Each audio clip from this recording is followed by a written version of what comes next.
Donut holes may be small, but that doesn't take away from any of their sweetness. Try out this coconut chocolate donut holes recipe for your next party and witness how this delightful treat pleases your guests' taste buds.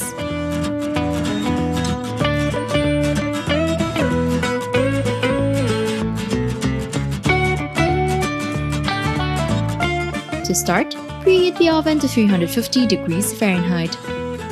Then, add in the wheat flour, brown sugar, cocoa powder, and baking soda to a large bowl.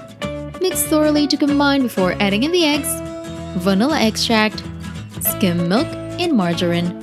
Fold the ingredients together until well combined. When the mixture becomes a dough, form it into small balls and dip into the coconut flakes. Place it on a greased baking sheet lined with parchment paper, then bake it in the oven for 20 minutes. It's now ready to serve once baked. Enjoy!